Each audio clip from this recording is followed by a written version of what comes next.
Assalamualaikum warahmatullahi wabarakatuh. Waalaikumsalam warahmatullahi wabarakatuh. Bismillahirrahmanirrahim. Alhamdulillahi rabbil alamin. Wassalatu wassalamu ala asyrafil anbiya'i wal mursalin sayyidina wa habibina maulana wa qurrati a'yunina Muhammadin wa ala alihi wa ashabihi wa man tabi'ahum bi ihsanin ila yaumiddin. Rabbi shrah li sadri wa yassir li amri wahlul 'uqdatam min lisani yafqahu qawli. Rabbi zidna ilma warzuqna fahma, amin ya rabbal alamin. Amma ba'du. Teman-teman semua, mari kita ngaji Mishkatul Anwar seperti biasa setiap malam Rabu. Dan kita akan mulai ngaji ini seperti biasa dengan hadiah Al-Fatihah. Tentu saja pertama kita hadiahkan kepada junjungan kita Nabi besar Muhammad sallallahu alaihi wasallam, keluarganya, sahabatnya, para tabi'in, tabi'ut tabi'in, para syuhada, para aulia, para ulama, dan terutama kepada Sultanul Aulia Syekh Abdul Qadir Al-Jailani, kepada Imam Al-Junaid Al-Baghdadi, kepada para wali-wali yang mendirikan thariqah dan para wali-wali yang menyebarkan Islam di tanah Nusantara dan di Jawa. Kita hadiahkan Al-Fatihah kepada sahibil kitab Mishkatul Anwar Hujjatul Islam Abi Hamid Al-Ghazali. Kita hadiahkan Al-Fatihah kepada para pendiri negara ini, kepada para ulama kita yang mendirikan Jam'iyah Nahdlatul Ulama dan juga Jam'iyah Islam yang lain, kepada para kiai-kiai pendiri pondok, kepada orang-orang tua kita, guru-guru kita, saudara-saudara kita, dan teman-teman kita. Dan juga kita hadiahkan Al-Fatihah kepada sejumlah teman dan santri Ikhya yang pada hari-hari ini sedang isoman, sedang terkena COVID.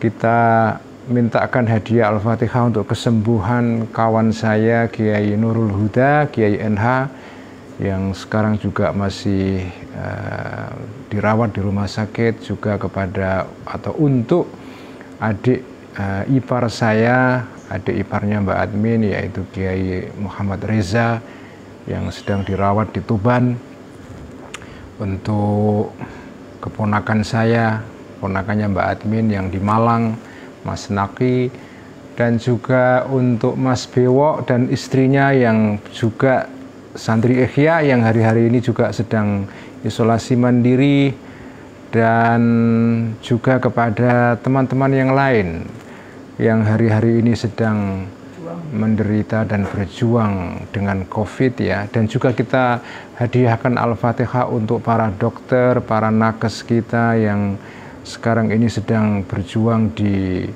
front terdepan untuk melawan COVID ini. Dan hadiah Al-Fatihah juga kita bacakan supaya negeri kita ini segera dibebaskan dari COVID ya. Lahum jami'an al-Fatihah. A'udzubillahi minasyaitonirrajim. Bismillahirrahmanirrahim. Alhamdulillahi rabbil alamin arrahmanir rahim maliki yaumiddin. Iyyaka na'budu wa iyyaka nasta'in. Ihdinas siratal mustaqim, siratal ladzina an'amta 'alaihim ghairil maghdubi 'alaihim waladdallin. Amin. A'udzu billahi minasyaitonir rajim. Bismillahirrahmanirrahim. Qala al-muallif rahimahullahu taala wa nafa'na bihi wa bi 'ulumihi fid dharain. Amin. Rabbi yassir wa a'in. Kita akan ngaji kitab Mishkatul Anwar halaman 85 dalam edisi Darul Minhaj atau dalam edisi Abdul Ala Afifi di halaman 68 ya, atau 67 ya. Yaitu kita sampai di wasaliku littariqi awalan yantahi ila ma darajatuhu darajatul kawakib. Ini di halaman 85 paragraf pertama ya, kitab Mishkatul Anwar ya. Wasaliku littariqi awalan yantahi ila ma darajatuhu darajatul kawakibi. Ini kita masih berbicara mengenai soal bagaimana perlambang yang ada di Quran yang dipakai oleh Allah untuk menyampaikan satu pesan, ya, itu bagaimana cara memahaminya itu, ya.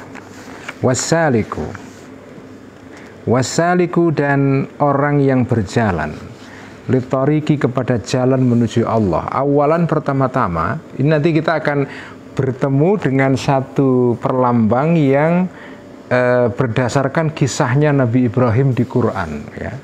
Seperti yang diceritakan dalam surat Al-An'am kalau tidak salah, ya. Falamma janna alaihul lailu ra'a kaukaban. Ya, itu kisah perjalanan Nabi Ibrahim menemukan tauhid, ya. Dikisahkan dalam Al-Quran dengan kisah yang sangat indah sekali. Falamma janna alaihil lailu ra'a kaukaban. Ketika Nabi Ibrahim itu masuk malam hari, atau ya ketika malam hari tiba, Nabi Ibrahim kemudian melihat bintang-bintang di angkasa itu. Kemudian ketika dia melihat bintang-bintang itu, ya, itu saking kagumnya, kemudian dia menganggap itu adalah Tuhan itu, ya. Nah, orang-orang yang salik, orang yang berjalan, yang melakukan suluk kepada Allah itu mengalami proses yang kurang lebih sama dengan Nabi Ibrahim. Ketemu dengan pengalaman rohani yang hebat misalnya, ya. Teng gitu. Teng, ada pengalaman rohani yang luar biasa itu. Langsung dia mengira, wah ini puncak kewalian ini. Wah, langsung kesimpulannya begitu kan. Karena memang pengalaman batin itu luar biasa, sedotannya itu dahsyat sekali. Begitu terjadi itu, kita langsung merasa ini seolah-olah puncak kerohanian. Puncak kerohanian. Ya ini yang saya cari selama ini. Ya samalah dengan orang yang belajar ilmu juga begitu kan. Orang yang baru mahasiswa S1 baru kenal dengan buku apa, ilmu apa, merasa sudah tahu segala-galanya. Langsung berkesimpulan, hadza rabbi. Wah, ini pujaanku ini. Ini yang saya cari selama ini dalam hidup itu. Dia langsung berkesimpulan begitu. Begitu dia masuk tahun kedua, tahu ada ilmu yang lain lagi, buku yang lain lagi, kemudian dia mikir, ya, oh ternyata yang kemarin itu belum ada apa-apanya itu ternyata, ya. Falamma ra'a asy-syamsa bazighatan qala hadza rabbi hadza akbar. Nabi Ibrahim juga begitu. Begitu siang tiba, lihat matahari besar dan lebih besar daripada bintang-bintang dan rembulan, kemudian dia berkesimpulan juga, ini baru, ini pengalaman rohani yang top ini. Yang kemarin-kemarin itu hanya muqaddimah saja. Nah, begitulah. Ketika orang itu selesai S1 masuk S2, dia akan melihat pengetahuan-pengetahuan sebelumnya itu kelihatan kok begitu saja, ya. Ternyata masih ada yang lebih keren lagi pengetahuan itu. Nanti begitu S3 juga begitu. Nanti selesai, makin belajar makin jauh, dia makin merasa, oh ternyata ada yang lebih hebat lagi, lebih keren lagi, lebih indah lagi, terus begitu. Yaitu nurun ala nur, karena cahaya Tuhan itu sebetulnya nggak ada batasnya. Jenengan ketika melihat satu cahaya itu bisa saja berkesimpulan, hadza rabbi. Falamma afalat, qala la uhibbul afilin. Itu begitu. Orang yang suluk kepada Allah itu mengalami peristiwa yang serupa dengan Nabi Ibrahim. Ketika mendapatkan pengalaman rohani, hadza rabbi. Begitu melewati pengalaman itu, kemudian dapat pengalaman yang lebih besar lagi. Falamma afalat qala la uhibbul afilin. Saya tidak suka ini dengan pengalaman yang seperti itu, yang hanya sementara saja. Saya kepingin yang lebih hebat lagi, terus begitu, ya. Jadi begitu. Wasaliku, dan orang yang berjalan litoriki kepada jalan menuju Allah, awalan pertama kali, yantahi sampai ilama kepada suatu tingkatan level rohani, darajatuhu yang derajatnya level ini darajatul kawakibi seperti derajatnya bintang-bintang di angkasa. Jadi ketika di Quran ada al-kawakib, ya, itu kan dalam kisah Nabi Ibrahim kan diceritakan al-kawakib, falamma ra'a kaukaban. Nabi Ibrahim melihat kaukab. Nah, maknanya apa? Apakah Nabi Ibrahim itu melihat bintang-bintang itu? Ya. Apakah makna bintang itu bintang yang fisikal itu? Atau bintang ini melambangkan sesuatu yang lebih dari sekedar bintang-bintang yang material itu? Atau bagaimana? Nah, ini kita akan dijelaskan dalam bagian ini ya. Orang yang suluk kepada Allah itu pertama akan sampai kepada satu level rohani yang kira-kira kalau disepadankan, diperlambangkan itu seperti bintang-bintang. Bersinar, cuma sinarnya itu tidak sekuat rembulan ataupun matahari. Fayattadihu, maka jelaslah lahu bagi orang ini isyraqu nurihi, ya, semburat cahayanya.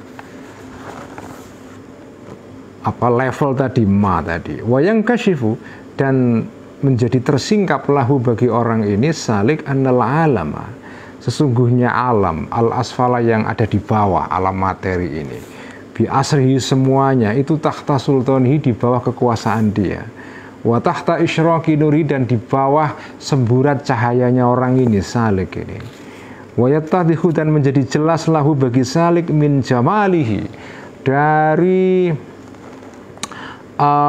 keindahan, ya, kecantikannya level rohani tadi itu, wa uluwi darajati, dan tingginya derajatnya ma tadi itu, ma darajatuh tadi itu, ya, ma sesuatu, fa'ilnya yattadhihu ma sesuatu, yunada yang dipanggil sesuatu ini, ya. Jadi dia mengalami pengalaman rohani dan kemudian saking gembiranya, begitu kan, orang itu ketika jiwa atau batinnya, rohaninya itu dapat sesuatu, itu teriak itu. Kalau dalam bahasa orang-orang barat itu ya eureka, eureka. Kalau teriakannya Nabi Ibrahim, fayaqulu, maka berkata orang ini, hadza rabbi, inilah Tuhanku itu. Kalau di barat ya eureka, saya menemukan sesuatu. Wah, kan. Kalau Nabi Ibrahim enggak, hadza rabbi, inilah Tuhanku. Maksudnya Tuhanku itu sesuatu yang menguasai diriku. Jadi hadza rabbi, ini dari sini kita kemudian baru bisa memahami lebih dalam lagi pernyataan Nabi Ibrahim dalam Al-Quran itu. Ketika Nabi Ibrahim mengatakan hadza rabbi, itu apa maksudnya itu? Apakah maksudnya itu Tuhan dalam pengertian ya pada umumnya itu Tuhan sesembahan atau bagaimana ya? Atau hadza rabbi itu artinya adalah seperti diterangkan dalam pasal sebelumnya, ya kan, diterangkan di sebelumnya itu bahwa alam itu kan dua, ada alam ulwi sufli, alam atas, alam bawah. Alam bawah ini alam materi, alam atas alam ghaib, alam yang tidak kelihatan. Nah, di sana itu ada makhluk-makhluk cahaya. Jadi ada maujudat nuroniyah, ya. Sesuatu yang bercahaya, itu malaikat, ya, malaikat itu. Nah, malaikat ini itu dalam satu istilah disebut dengan Rabbun. Rabbun itu. Rabbun itu kalau makna pada umumnya ya Tuhan, ya. Jadi mereka ini Tuhan dalam pengertian seperti orang Hindu mengatakan dewa itu, ya, dewa. Nah, Allah itu kan disebut Rabbul Arbab, Tuhannya para Tuhan-Tuhan, ya, Rabbul Arbab. Itu kan salah satu nama Allah kan Rabbul Arbab, Tuhannya para Tuhan-Tuhan. Maksudnya apa? Rabbul Arbab itu ya Tuhan itu adalah Tuhannya para malaikat-malaikat ini. Nah, ketika Nabi Ibrahim mengatakan berteriak hadza rabbi, itu apa maksudnya? Apakah hadza rabbi itu artinya adalah Tuhan sesembahanku atau Tuhan dalam pengertian malaikat-malaikat itu? Ya. Nah, ini dari keterangan ini kemudian kita dari keterangan Al-Ghazali ini ya kita bisa memahami pernyataan Nabi Ibrahim itu dengan pemahaman yang mungkin jauh lebih lebih baik ya.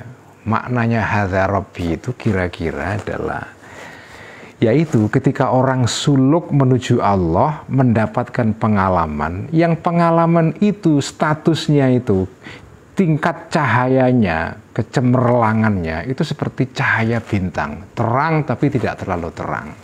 Itu teriak dia itu. Ya samalah dengan jenengan kalau nulis novel atau nulis karangan atau apa ya, dapat ide itu langsung teriak, wah gembira sekali kan.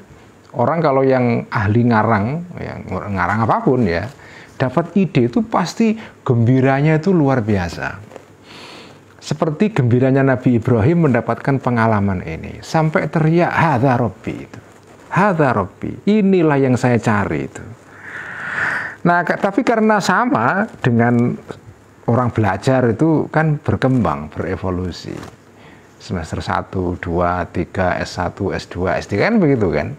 Begitu dia sudah melewati satu level, itu level yang sudah lewat itu, ya itu tadi, seperti kata Nabi Ibrahim, falamma afalat qala la uhibbul afilin. Sudah lewat itu, ya ternyata gitu doang. Ternyata gitu doang ya. Begitu dia dapat buku yang lebih baik, yang lebih menjelaskan satu masalah dengan lebih terang benderang gitu. Buku yang sebelumnya, oh ternyata cuma gitu saja ya. Ini yang lebih keren buku ini itu ya. Terus begitu ya. Falamma afalat qala la uhibbul afilin. Manusia itu begitu. Pengalaman rohani juga begitu ya. Begitu sudah lewat kita naik tingkat itu, tingkat yang sebelumnya itu kelihatan rendah. Dan kita kemudian meninggalkan itu. La uhibbul afilin. Ini lebih keren yang sekarang. Yang kemarin itu pengetahuan yang terlalu simple, terlalu sederhana, terlalu reduksionistik. Nah, kalau bahasa ilmiahnya kan gitu. Terlalu menyederhanakan. Ada yang lebih kompleks. Dan manusia selalu mencari kompleksitas. Sesuatu yang lebih rumit. Karena Allah itu maha rumit. Allah itu maha rumit. Ya. Makanya disebut di dalam apa itu teorinya Ibnu Arabi ya, atau teori martabat 7 seperti yang berkembang di Nusantara melalui tarekat Syattariyah itu kan. Martabat 7. Jadi martabat bagaimana Allah itu menampakkan dirinya kepada makhluknya. Jadi Allah itu dimulai dari martabat pertama itu yang disebut dengan martabat Allah ta'ayyun. Allah yang tidak bisa digambarkan, atau yang dalam istilah para sufi yang mengikuti ajaran Ibnu Arabi disebut dengan al-ghaibul mutlak ya. Kegaiban yang mutlak itu martabat yang disebut dengan martabat ahadiyah itu. Nah, dalam martabat ini Allah itu rumit, nggak bisa difahami ya, nggak bisa dikenal. Allah tidak punya nama, tidak punya sifat ya, tindakannya belum kelihatan ya. Dia masih rahasia yang serahasia-rahasianya. La ta'ayun, belum berupa sesuatu yang ada identitasnya ya. La ta'ayun itu. La ta'ayun.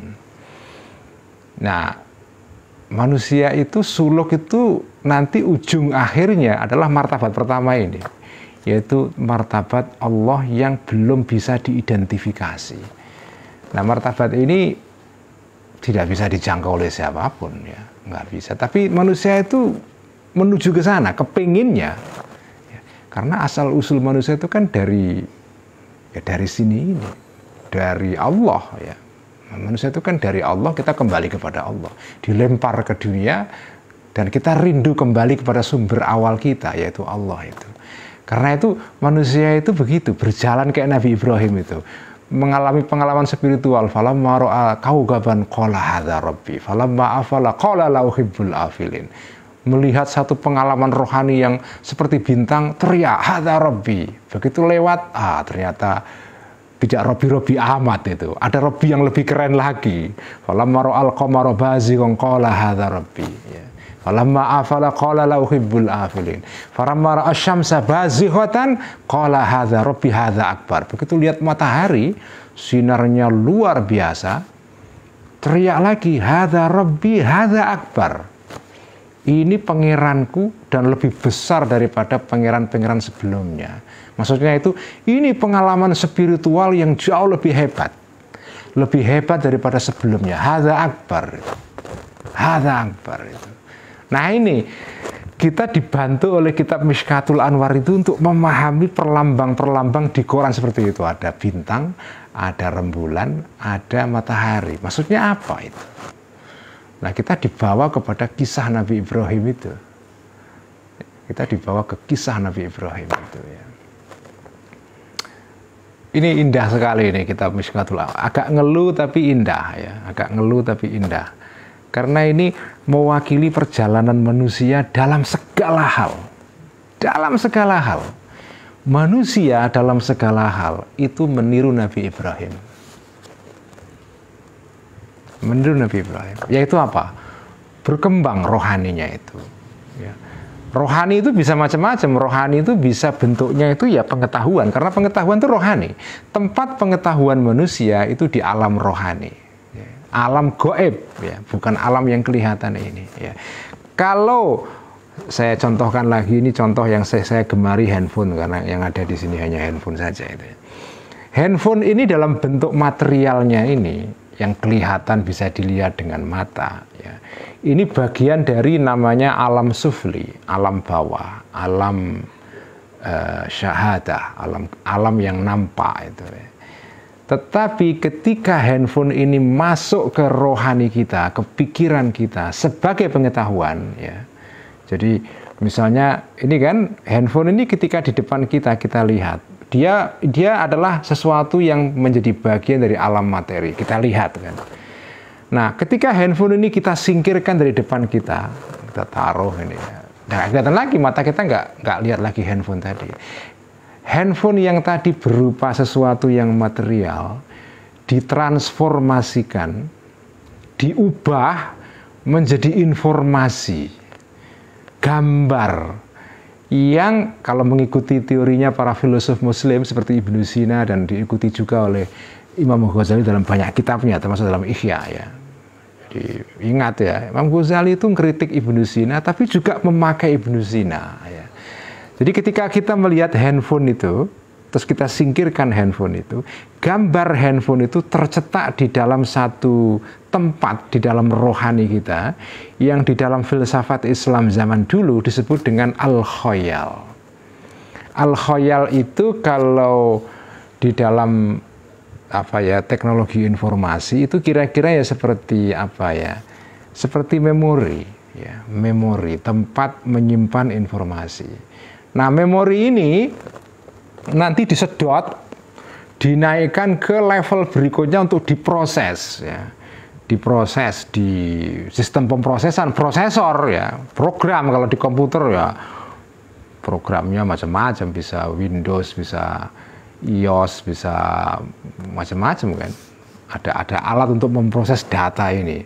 Data yang tersimpan di memori dikeluarkan di level berikutnya, diproses sehingga menjadi data yang bisa kita baca di layar di layar komputer kan, berupa buku-buku PDF Mishkatul Anwar yang dikirim oleh Pak Lurah ya, disimpan di memori.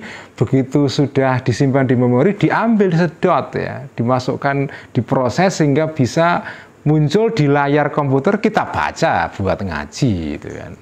Nah begitu juga rohani manusia itu punya tingkatan-tingkatan begitu. Pengetahuan itu rohani.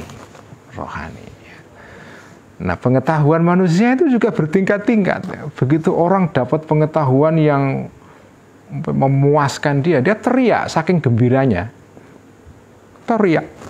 Wah, orang mahasiswa lagi kepengen nyari tema untuk disertasi gitu. Dapat tema terus diterima promotornya. Wah, seneng banget teriak. Alhamdulillah, saya diterima proposalnya gitu. Nah, itu sama dengan kira-kira kalau mau disetarakan dengan proses yang dialami Nabi Ibrahim. Falamma ra'a kaukaban qala hadza rabbi. Falamma afalat qala la uhibbul afilin. Nah, oke, sekarang kita teruskan ya. Tsumma idza tadhaha. Kemudian ketika menjadi terang, jelas lahu bagi salik tadi ma pengalaman atau level fauqahu yang di atas pengalaman yang pertama atau level yang pertama tadi itu, mimma berupa pengalaman rohani ya, rutbatuhu yang tingkatannya ma ini rutbatul qamari adalah tingkatannya rembulan, dari sudut kecahayaannya lebih kuat daripada bintang sehingga dia mirip rembulan. Ra'a, maka orang ini akan melihat ufulal awali, hilangnya pengalaman yang pertama. Karena kan sama, rembulan itu ketika muncul di angkasa, itu bintang-bintang yang sinarnya semula ketika belum ada rembulan itu kelihatan. Begitu rembulan datang, dia hilang. Ya. Hilang, karena sinarnya dikalahkan oleh rembulan. Jadi seperti Nabi Ibrahim, orang ini ro'a akan melihat ufulal awwali, sirnanya atau surupnya. Apa surup itu? Apa surup itu apa ya? Apa surup itu Mbak Admin bahasa Indonesianya? Surup apa ya? Ya lengsernya pengalaman yang pertama fi maghribil huwi, di dalam maghrib. Di dalam maghrib yaitu berupa turun, artinya turun itu tenggelam, sebagaimana sinar bintang-bintang itu tenggelam karena adanya sinar rembulan itu ya. Nah turun atau tenggelamnya ini bil idhofati, dalam relasinya, dalam hubungannya ila ma fauqahu, kepada sesuatu yang di atasnya dia, yaitu apa? Rembulan itu ya. Rembulan itu status sinarnya, cahayanya lebih kuat di atasnya kaukab atau bintang tadi itu. Nah, ketika orang ini mengalami pengalaman ini, faqala, maka akan teriak orang ini, akan berkata, la uhibbul afilin. Saya tidak menyukai orang-orang yang lengser. Saya tidak menyukai sesuatu yang hilang. Yang saya sukai adalah sesuatu yang terus hadir, bukan yang hilang, redup, ya, lengser, surup, ya, surup itu. Surup itu apa akibat dari surup itu? Gelap kan, gelap. Nah kalau gelap orang takut, nggak suka itu. Orang suka cahaya karena cahaya terang itu membawa harapan. Ya. Begitu terang orang senang, begitu lihat gelap angker, takut, karena di dalam gelap itu ada misteri yang orang tidak tahu. Manusia selalu tidak suka atau cemas kepada sesuatu yang tidak bisa dijelaskan. Ya. Manusia itu wataknya begitu. Kalau ada sesuatu kok dia tidak paham, dia cemas sekali karena dia khawatir di situ ada sesuatu yang mengancam dia. Ya, contohnya kayak virus sekarang ini. Virus itu mencemaskan manusia bukan karena sekedar dia mengancam fisik kita, membuat kita sakit sampai meninggal ya. Tetapi juga virus ini misteri. Kenapa kok ada makhluk seperti ini? Nah, manusia bekerja keras untuk memahami itu. Nah, ketika dia paham, itu sama dengan cahaya itu. Jadi kayak ruang gelap menimbulkan kecemasan dan ketakutan pada orang yang takut gelap kan. Begitu terang masuk ke ruangan itu, dia senang. Alhamdulillah. Begitu kegelapan virus COVID ini bisa dijelaskan cara kerjanya, dipecahkan rahasianya, orang senang karena itu cahaya itu. Wa kadzalika, begitu juga ya taraqqa, naik terus orang ini, orang yang salik ini, yang suluk ini menuju kepada Allah ini, hatta yantahiya, sehingga sampailah orang ini ilama kepada suatu pengalaman rohani, pengalaman suluk ya, misaluhu yang perlambangnya ma ini asyamsu adalah matahari, karena saking besarnya sinarnya itu, fayarahu, maka akan melihat orang ini kepada pengalaman ini akbaro, sebagai pengalaman yang lebih besar, lebih hebat ya. Wa'ala, dan lebih unggul itu, lebih unggul. Fayarahu, maka akan memandang orang ini, akan melihat orang ini kepada pengalaman ini sebagai qabilan, menerima atau bisa lil mithali, untuk dicontohkan, diperlambangkan ya. Binau'i munasabatin, dengan sebentuk atau sejenis munasabah hubungan lahu bagi pengalaman ini ya, atau lahu bagi bagi pengalaman rohani yang analoginya seperti matahari itu, ma'ahu bersama misal ini ya. Setiap pengalaman yang jenengan alami di dalam dunia rohani ya, itu bisa jenengan kasih perlambang. Contohnya kira-kira begini ya. Pengalaman-pengalaman yang rahasia di dalam diri manusia itu bisa dicari untuk supaya bisa dikomunikasikan kepada orang lain ya. Itu orang pasti akan berusaha mencari misal gitu. Itu sebabnya kenapa bahasa manusia itu kaya dengan perlambang-perlambang ya. Kalau ada gini ya, ini penjelasannya sederhana. Jenengan itu kalau mengalami sesuatu yang kayak banjir apa ya, datangnya langsung breng gitu, pengalaman yang luar biasa dahsyatnya, entah itu pengalaman kegembiraan atau kesedihan atau apapun, kalau datangnya itu apa ya, kayak banjir yang tidak bisa kita tolak, dahsyat sekali, itu biasanya kita akan susah untuk membahasakan itu. Misalnya jenengan sedang sedih, sesedih-sedihnya, atau sedang gembira, segembira-gembiranya, itu orang pasti kalau sedih kelihatan mukanya sedih, kalau gembira kelihatan gembira wajahnya ya. Dan orang ini berusaha untuk menyampaikan, mengkomunikasikan perasaannya ini, tapi dia nggak bisa, orang nggak bisa. Akhirnya apa yang dilakukan? Dia hanya, saya nggak bisa menyatakan kegembiraan saya ini. Saya misalnya orang lagi diterima dapat beasiswa S3 sekolah di Amerika gitu, daftar diterima dapat beasiswa penuh gitu, gembiranya luar biasa. Pasti dia ketika cerita dengan temannya, saya gembira sekali, tapi saya nggak bisa menggambarkan perasaan saya. Nah, yang bisa dia lakukan adalah mencari perlambang. Kira-kira itu kegembiraan saya seperti ini, seperti orang yang sedang mendapatkan sesuatu atau jodoh yang seperti dicari, dibayangkan dapat jodohnya itu. Tapi apakah perlambang ini bisa misal ini ya? Ini bisa mewakili seluruh perasaan saya? Enggak, pasti enggak. Tapi sebagian terwakili karena ada munasabah tadi itu. Ini teori misal di dalam ajaran Al-Ghazali itu adalah kata kunci adalah munasabah, keserupaan. Ya. Saya gembira sekali dapat beasiswa sekolah S3 di Amerika. Saya nggak bisa menggambarkan kegembiraan saya. Kegembiraan saya itu kira-kira seperti seorang yang mendambakan gadis atau gadis mendambakan seorang cowok dan berhasil menikahinya. Kira-kira begitu.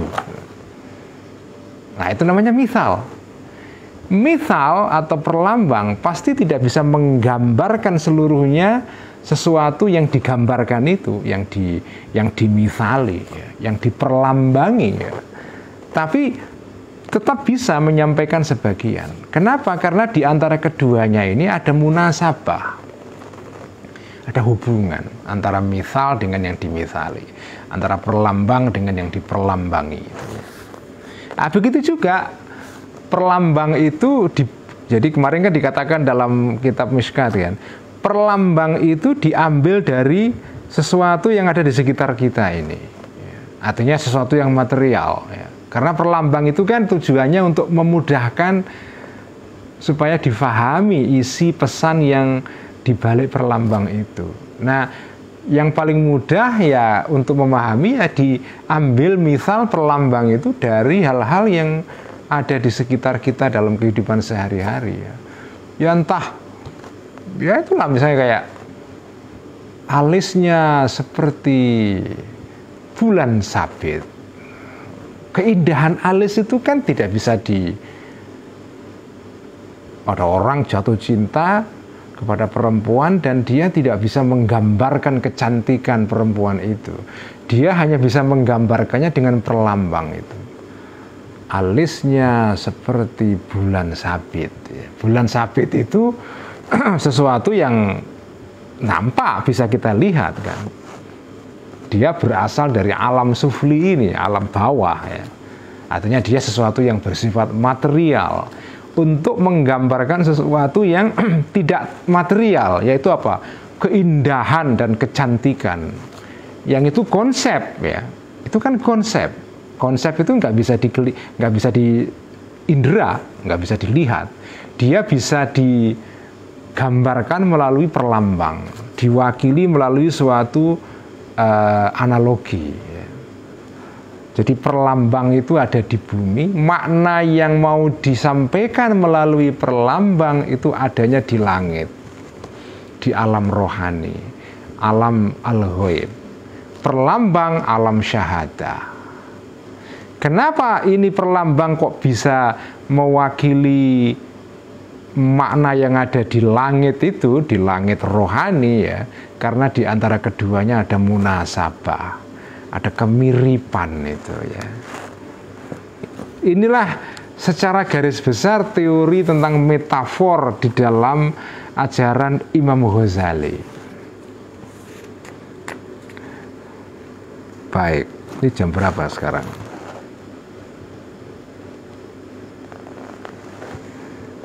Oh, masih jam 8:30, masih lama ya. Kayaknya udah lama ngajinya, baru jam 8:30 ya. Agak ngeluh nih, agak ngos-ngosan ngaji miskat ini. Tapi udah kita nikmati saja. Jadi begitulah, kita semua ini menapak tilasi jejak-jejak Nabi Ibrahim. Ya. Makanya Nabi Ibrahim disebut sebagai Abul Anbiya, ya. Bapaknya para nabi, dan bapaknya kita semua pada dasarnya. Maksudnya bapaknya kita semua yang menjalani suluk, menjalani jalan rohani. Itu Nabi Ibrahim ini.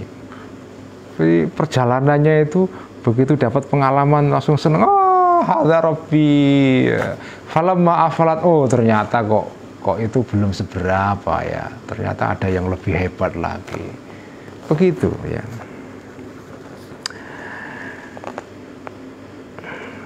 Wal munasabatu ma'adzin naqsi naqsun wa ufulun aidon ya. Wal munasabatu, dan munasabah tadi itu hubungan, kemiripan tadi itu. Ma'adzin naqsi, bersama sesuatu yang punya kekurangan. Jadi kalau misalnya tadi kan dimisalkan kan, pengalaman rohani yang seperti bintang. Nah, bintang itu mengandung kekurangan, yaitu apa? Bintang itu kekurangannya adalah cahayanya tidak kuat. Begitu ada rembulan yang cahayanya lebih kuat, cahaya bintang hilang. Nah, sesuatu yang dilambangkan oleh bintang itu juga punya kekurangan yang sama. Yaitu apa? Ketika muncul pengalaman rohani yang lebih hebat, pengalaman sebelumnya ini hilang. Seperti hilangnya bintang tadi itu. Itu maknanya ini. Wal munasabatu ma'adzin naqsi naqsun wa ufulun aidon. Dan munasabah, kemiripan itu, ma'adzin naqsi, bersama sesuatu yang punya kekurangan, seperti bintang tadi itu, bintang terhadap rembulan atau rembulan terhadap matahari ya. Naqsun itu juga kekurangan juga, artinya punya kekurangan. Wa ufulun, dan punya kelengseran, kesurupan, surup itu. Bukan kesurupan itu artinya kemasukan roh jahat, enggak ya. Kesurupan dalam artinya surup itu, maghrib itu loh, surup ya. Aidon juga. Nah, faminhu, maka dari sinilah orang ini yaqulu akan mengatakan salik tadi itu berdasarkan perjalanan rohaninya itu ya. Seperti Nabi Ibrahim ya, ketika dia melihat matahari, maksudnya pengalaman rohani yang lebih hebat itu ya. Maka dia akan mengatakan wajjahtu wajhiya lillazi fataras samawati wal ardha hanifan. Ya, wajjahtu wajhiya, akan menghadapkan aku, wajhiya, rohaniku, maksudnya wajahku, maksudnya rohaniku, lillazi, kepada zat Tuhan fataras samawati wal ardha, yang menciptakan langit dan bumi, hanifan, secara condong kepada Tuhan itu ya. Wajjahtu wajhiya lillazi. Nah, Nantinya akan diterangkan makna alladzi ini. Inilah asiknya ngaji tasawuf yang falsafi ya begini ini ya. Jadi kalau ihya itu saudara-saudara itu tasawuf akhlaki, tasawuf yang bersifat akhlak, artinya ya tindakan praktis bisa dipraktekkan langsung karena akhlaki ya. Nah yang Mishkatul Anwar ini itu tasawuf falsafi, tasawuf yang berupa gagasan, berupa pikiran ya, berupa teori. Nah dua-duanya penting ya. Tentu saja yang lebih penting tasawuf akhlaki, karena tujuan tasawuf falsafi itu ya akhlaki. Jenengan tidak ada gunanya belajar tasawuf falsafi kalau tidak tembus di dalam amal sehari-hari, yaitu apa? Akhlak.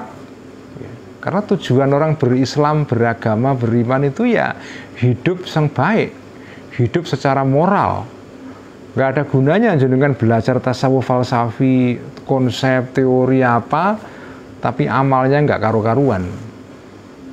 Tetapi amal itu kalau dibarengi dengan konsep yang benar, itu mutunya lebih baik. Artinya kualitasnya itu lebih baik. Ibarat kalau bikin kopi gitu, ya sama-sama kopi ya. Sama-sama kopi, tapi kan ya beda lah ya. Kopi sasetan dengan kopi yang dibuat dengan proses yang... Ini Mas Bewo ada ini ngaji ini, ahli bikin kopi ini Mas Bewo ini, punya kafe dia. Ya beda lah, kopi sasetan ya memang lebih cepat disuguhkan yang sasetan itu. Tapi rasanya tentu beda dengan kopi yang disuguhkan dengan proses yang agak sedikit rumit ya. Bahkan dari sejak nyangrainya bagaimana itu ya, tingkat kematangan dan segala macam, wah itu macam-macam itu ya. Itu nanti hasilnya akan beda ya. Nah begitu juga pengalaman rohani itu ya. Ada yang pengalaman yang karena melalui proses yang susah sekali ya, itu rasanya lebih enak. Rasanya lebih dirasakan dalam diri kita lebih enak.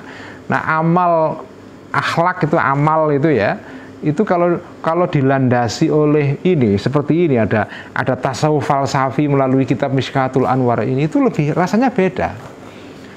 Sama-sama kita berbuat yang baik, akhlak ya baik itu.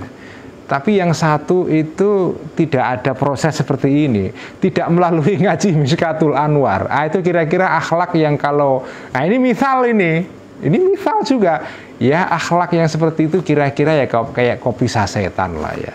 Ya kopi ya akhlak, cuma sasetan. Nah tapi kalau akhlak itu didasari oleh pengetahuan, ya, ada akidahnya, imannya, ada tasawuf falsafinya, ada ngaji Mishkatul Anwarnya. Wah itu lain. Itu kayak kopi yang diseduh dengan cara yang jelimet ya. Dinikmati prosesnya. Itu rasa kopinya beda. Jadi jenengan itu kalau menjadi orang muslim berakhlak baik dan melalui proses seperti ini ya, itu jenengan akan seperti kopi yang kualitasnya bagus sekali, kopi yang berkualitas. Kalau jenengan beramal baik, akhlak baik, tapi ya asal-asalan ya kira-kira jenengan ini muslim sasetan, kira-kira gitulah. Muslim tapi yang kualitasnya itu sasetan. Nah ini kalau sudah sampai kepada pengalaman yang paling tinggi, orang ini akan sampai kepada ini, pengalaman atau level yang dialami Nabi Ibrahim. Ketika Nabi Ibrahim itu sampai kepada puncak ketauhidan yang paling tinggi, dia mengatakan wajjahtu wajhiya lillazi fataras samawati wal arda hanifan. Aku arahkan diriku kepada sumber kebenaran, pencipta langit dan bumi. Maksudnya sumber kebenaran. Aku arahkan ke sana, aku condongkan hanifan, aku condongkan diriku ke sana. Yang lain-lain nggak penting itu. Jadi kalau orang sudah sampai kepada kebenaran yang paling tinggi, itu langsung ya Allah, ini ternyata sejatinya sesuatu yang saya cari ini. Aku ingin condong ke situ. Yang lain-lain semua nggak penting itu. Nah, Nabi Ibrahim itu menggunakan redaksinya lilladzi. Aku condongkan diriku kepada alladzi. Alladzi itu misteri dalam bahasa Arab itu. Karena alladzi itu artinya yang gitu loh. Nah, kalau jenengan bilang, ini mari kita renungi sedikit ya, agak ngeluh dikit tapi ini asik ya. Alladzi itu artinya yang. Kalau dalam bahasa Inggris itu which atau that atau who ya, sesuatu yang itu. Lilladzi, kepada sesuatu yang. Yang itu apa maknanya itu? Yang itu apa? Misteri. Alladzi itu apa? Nggak bisa digambarkan, nggak bisa dimisalkan. Karena itu Nabi Ibrahim itu ketika sampai kepada pengalaman rohani yang paling puncak ini, dia gagal untuk mencari perlambang. Kalau pengalaman yang tadi itu yang masih di bawah tadi itu, rembulan, bintang, matahari, itu masih bisa diperlambangkan itu, karena pengalaman ini masih bisa diidentifikasi. Masih ada, kalau pakai istilahnya Ibnu Arabi ya, itu masih ada ta'ayyunnya, ada identitasnya. Tapi begitu sampai naik sampai ke puncak kebenaran itu susah dicari perlambangnya. Itulah martabat pertama dalam teori martabat 7 yang kalau di Sunda itu, ya ini Ajingan Aki ada ini ya. Ajengan Aki.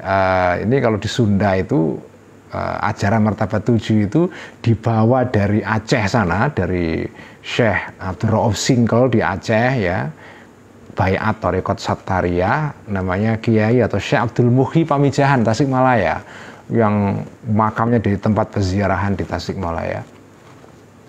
Yang katanya kalau dulu santri-santri Cipasung kalau khataman kitab apa Jam'ul Jawame gitu, itu khatamannya di makamnya Syekh Abdul Muhyi Pamijahan ini.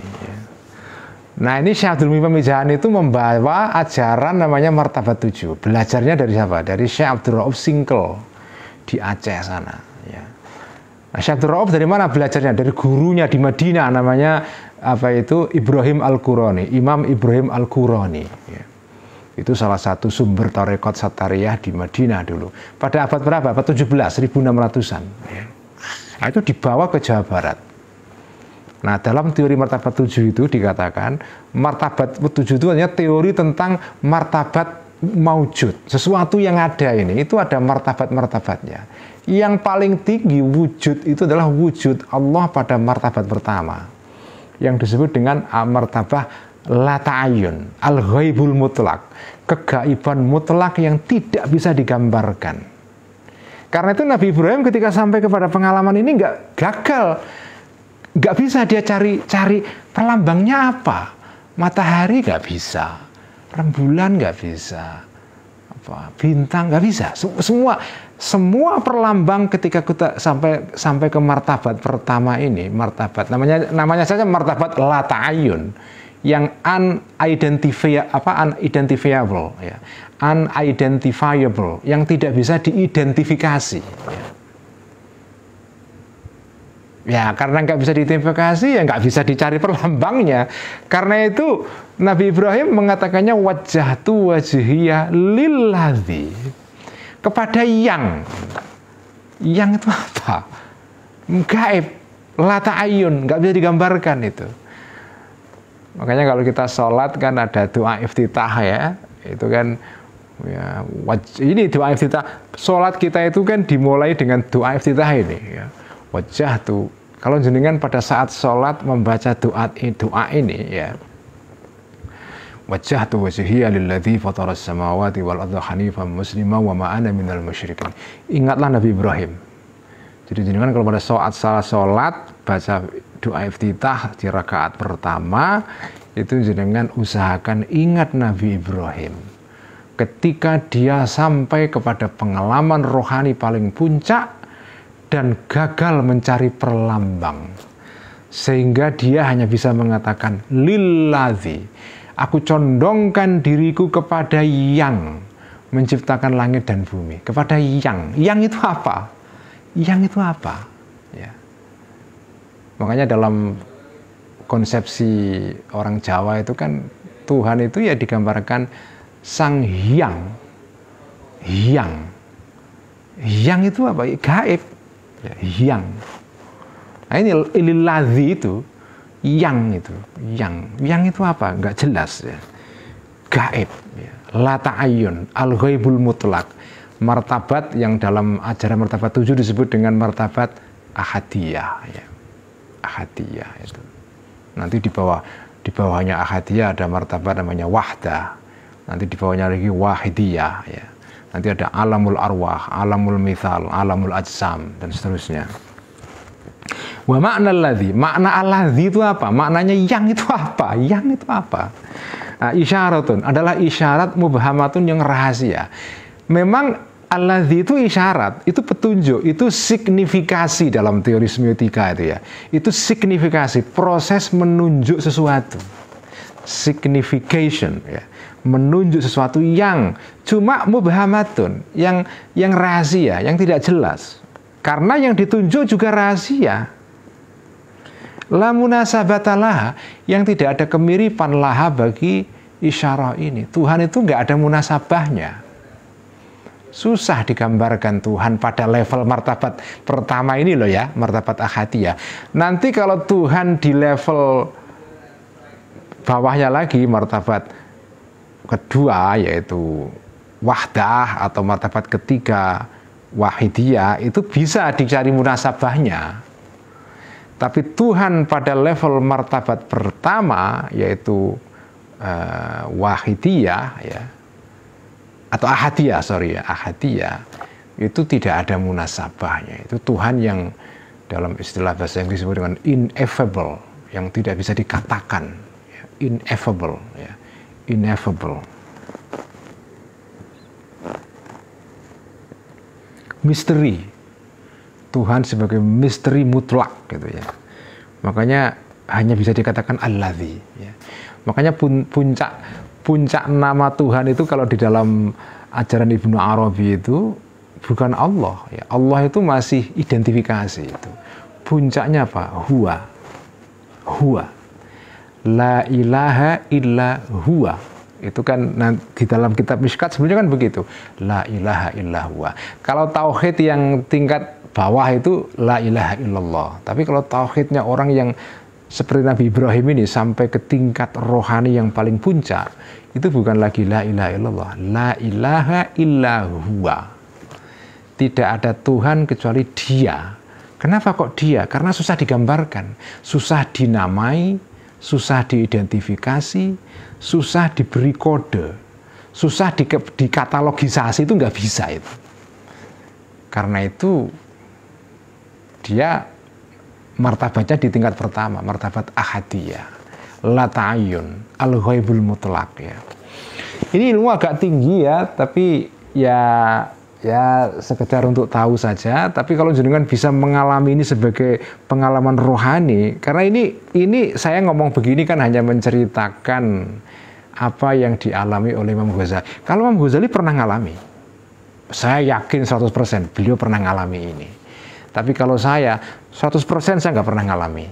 Saya hanya cerita saja. Saya bisa menceritakan, tapi saya nggak pernah ngalami ini. Nah, kalau di antara santri Mishkat ini ada yang bisa ngalami, alhamdulillah ya.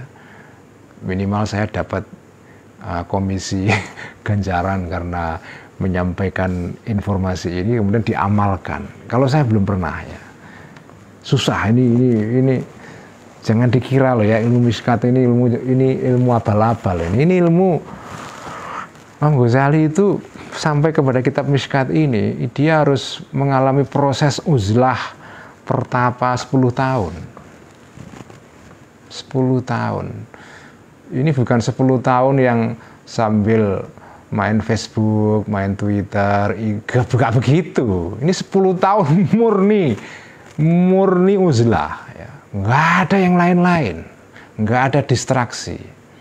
Jadi pengalaman rohaninya dahsyat sekali, nggak bisa digambarkan lah, pokoknya nggak bisa digambarkan lah ya.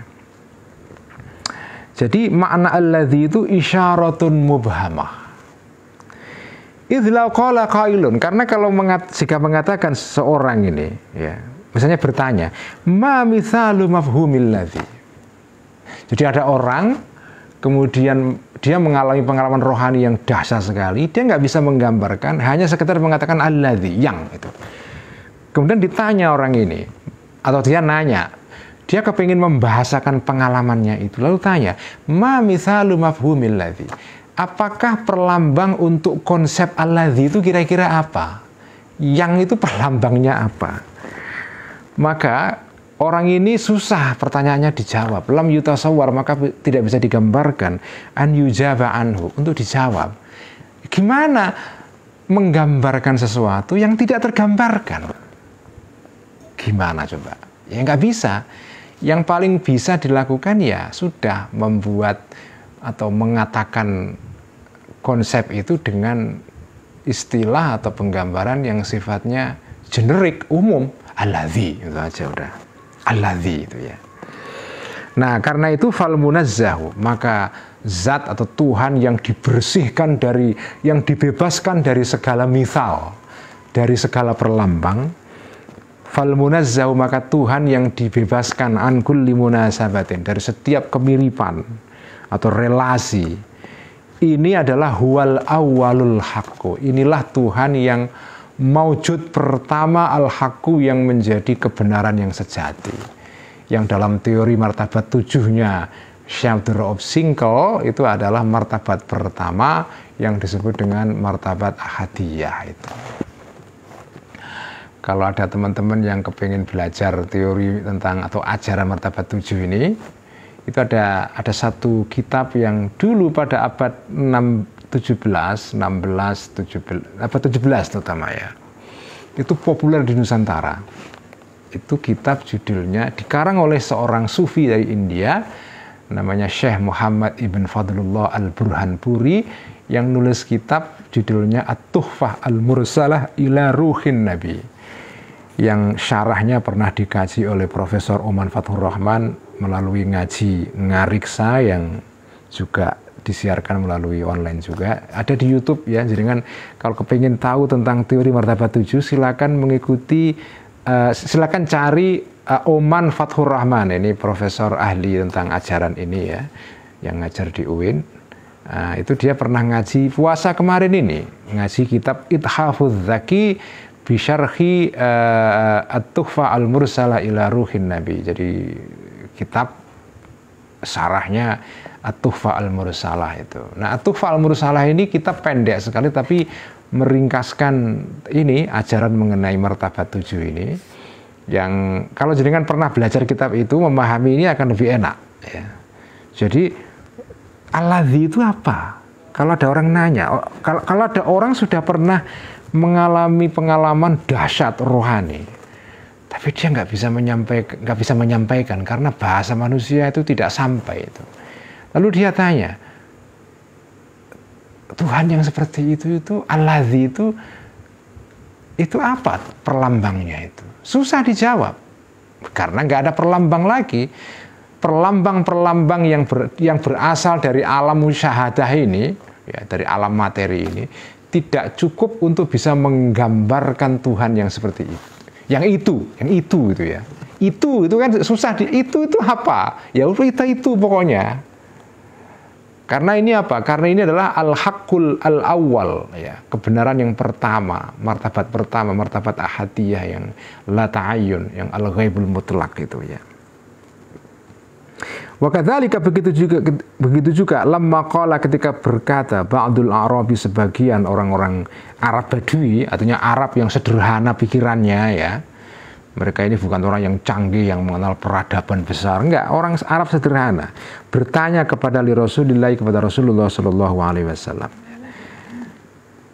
Apa pertanyaan Arab ini? Manisbatul ilahi. Apa perlambang? Kalau makna harafiahnya manisbatul ilahi. Apa relasi Tuhan itu? Maksudnya apa relasi itu? Kalau Tuhan itu mau direlasikan dengan sesuatu yang menampak ini, yang material di dunia ini, kira-kira relasi jenis apa?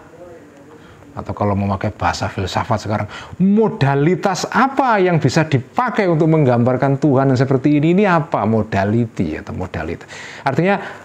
Artinya sesuatu yang di bumi ini, barang-barang yang kelihatan secara fisikal ini, kalau mau dijadikan sebagai perlambang untuk Allah ini barang yang mana? Ini pertanyaan Arabi itu ini. Ini pertanyaan sederhana tapi keren banget. Ini orang desa tapi pertanyaan ala orang kota ini. Ini orang desa tapi pertanyaannya rumit ya. Manisbatul ilahi. Apa kira-kira perlambang untuk Tuhan itu? Kanjeng Nabi, saya ini kan orang sederhana, orang kampung, nggak pernah sekolah, nggak pernah kuliah di IAIN ya. Ini kalau Tuhan itu mau digambarkan dengan sederhana itu gimana kira-kira Kanjeng Nabi? Ya. Itu maksudnya pertanyaan ini. Manisbatul ilahi. Nah, ketika Nabi ditanya begini, ya beliau mungkin juga bingung juga. Gimana ya? Gimana mencari penggambaran untuk Tuhan ini ya? Untuk orang yang sederhana. Wong desa, kampung sederhana yang tidak canggih pikirannya. Tapi dia kepingin menjangkau Tuhan. Sementara orang sederhana seperti ini, itu hanya bisa paham kalau dikasih perlambang. Dikasih metafor, dikasih analogi. Nah, sesuatu yang mau dijelaskan ini sesuatu yang tidak bisa dianalogikan. Terus piye? Juk piye itu ya. Maka nazalah turunlah fi jawabi di dalam menjawab pertanyaannya Arabi ini ayat qul huwallahu ahad. Ini ayat dalam surat Al-Ikhlas ini sebetulnya jawaban atas pertanyaan orang kampung ini. Manisbatul ilahi. Turun ayat qul huwallahu ahad, Allahus samad, lam yalid wa lam yulad wa lam yakul lahu kufuwan ahad. Kalau jenengan cermati jawaban Quran ini ya, itu sebetulnya agak kurang nyambung. Kan orang Arab ini nanya, Tuhan itu kalau mau dikasih perlambang itu apa kira-kira Kanjeng Nabi? Apakah Tuhan itu seperti matahari kayak dalam pengalaman Nabi Ibrahim tadi itu? Apakah kira-kira seperti matahari, seperti rembulan atau apa kira-kira itu? Nah, ayat ini karena ini orang kampung ya mau dikasih penjelasan apapun susah. Sudah jawabannya itu agak belipir itu. Makanya jawabannya qul huwallahu ahad. Allah itu satu. Ini kan bukan jawaban perlambang ini, belipir. Tapi yang penting memahamkan kepada dia. Ya. Tuhan itu satu, Tuhan itu as-samad, tempat untuk kembali. Kalau kita manusia butuh apa-apa, kembali kepada Tuhan. Tidak punya anak, tidak memperanakkan dan tidak punya anak, dan juga tidak diperanakkan. Dan dia tidak punya walam yakul lahu kufuwan ahad. Dia tidak punya sesuatu yang bisa disebandingkan dengan Tuhan ini, tidak punya bandingan, tidak punya komparasi, karena Tuhan itu uncomparable. Tuhan itu uncomparable, tidak bisa dibandingkan dengan apapun. Jadi jawabannya sebetulnya tidak nyambung dengan pertanyaannya Arabi, tapi jawaban yang belipir karena untuk memahamkan kepada dia. Nah, makna jawaban dalam dalam surat Al-Ikhlas ini makna jawaban ini adalah annat taqdisa wat tanziha anin nisbati nisbatuhu. Wah, ini keren banget ini ya. Annat taqdisa, sesungguhnya menyucikan Allah dari segala perlambang, wat tanziha, dan membebaskan Allah dari segala perlambang, anin nisbati, dari perlambang, dari nisbah, dari relasi. Itulah nisbatuhu, nisbahnya Allah, perlambang Allah itu. Jadi bahwa Allah tidak punya perlambang, itulah perlambangnya.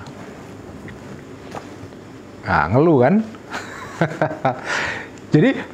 Jadi makna surat Al-Ikhlas itu qul huwallahu ahad sampai akhir tadi itu, maknanya itu kalau mau diperas gitu. Ini pemahaman Al-Ghazali yang saya kira keren banget ya.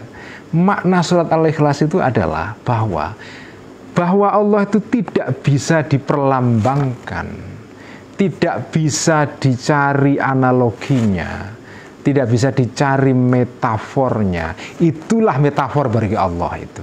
Itulah perlambangnya Allah itu. Bahwa Allah tidak punya perlambang, itulah perlambangnya.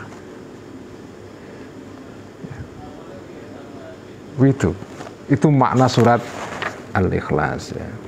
Sekian ngaji Mishkatul Anwar, nggak usah banyak-banyak ya, nanti malah tambah ngeluh.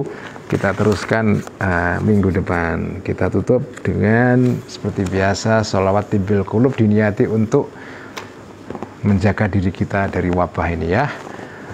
Allahumma salli ala sayyidina Muhammadin tibbil qulubi wa dawaiha wa afiyatil abdani wa shifaiha wa nuril absari wa dhiyaiha wa ala alihi wa sahbihi wa sallim. Allahumma salli ala sayyidina Muhammadin tibbil qulubi wa dawaiha wa afiyatil abdani wa shifaiha wa nuril absari wa dhiyaiha wa ala alihi wa sahbihi wa sallim. Allahumma salli ala sayyidina Muhammadin tibbil qulubi wa dawaiha wa afiyatil abdani wa shifaiha wa nuril absari wa dhiyaiha wa ala alihi wa sahbihi wa sallim. Sekian, wassalamualaikum warahmatullahi wabarakatuh.